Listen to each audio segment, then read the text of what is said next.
মদ খাবি না, আর যদি কখনো খাও তাহলে তুমি আমার বড় মুখ দেখবা। তাহলে বল এখন কি হবে? এমন কিছু একটা করতে হবে যেন আমি মদও খেতে পারি আর আমার কসমও না ভাঙে। যা গ্রাম থেকে একটা বুদ্ধিমান লোক লিয়ে আয় যে আমার সমস্যার সমাধান করে দেবে। ঠিক আছে বস, বুদ্ধিমান লোক কোথায় পাবো বলতো? এই গ্রামে তো সবাই পাগলা।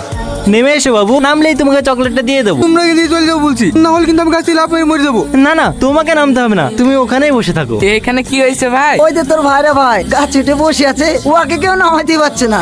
এই ব্যাপার। এই পাগলা, নাম বলছি না আমি নামবো না। এদের ব্লেডটা দেখেছি, না নামলে কিন্তু এই ব্লেড দিয়ে গাছটা কেটে দেবো। না না ভাই, গাছ কাটো না, আমি নামছি, আমি নামছি।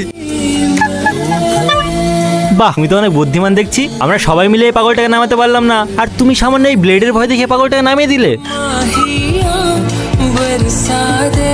কি রে, তোরা পাগলকে ধরে লাগছিস নাকি? আরে না না বল, এ হচ্ছে আমাদের গ্রামের সব থেকে বুদ্ধিমান লোক, এমনকি পুলিশেও আর বুদ্ধির অনেক প্রশংসা করেছে।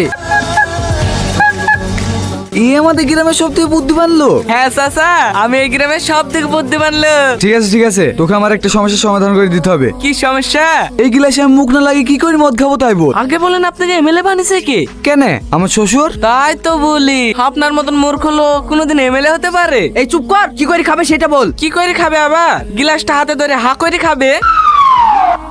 হ্যাঁ বস, এ আর কি করবো? শালা আমার দুর্নাম করছিল না, শালাকে বস্তা করে নদীতে ফেলতে আয়। একটু থাম, আর পাচ্ছি নি। ম্যানেজার সাহেব, ওই দেখেন জম্পা। সব এদের কাছে একটু ঘুরে আসি। কিন্তু বস্তা? আর বস্তা পরে ফেলবো। কি রে, তুই বস্তার ভেতরে কেনে?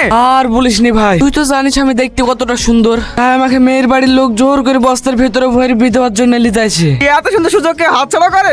আমি এলে রাজি যা তুই। তুই বি করবি? হ্যাঁ করবো। তাহলে তাড়াতাড়ি বস্তার ভেতরে ঢোক, নাহলে ওরা এক্ষুনি চলে আসবে। হ্যাঁ ভাই।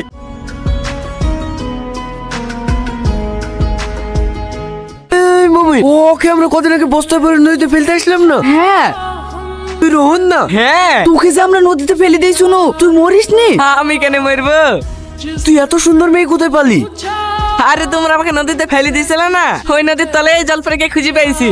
হ্যাঁ ভাই, এই লাও আমাদের বীর মিষ্টি খাও।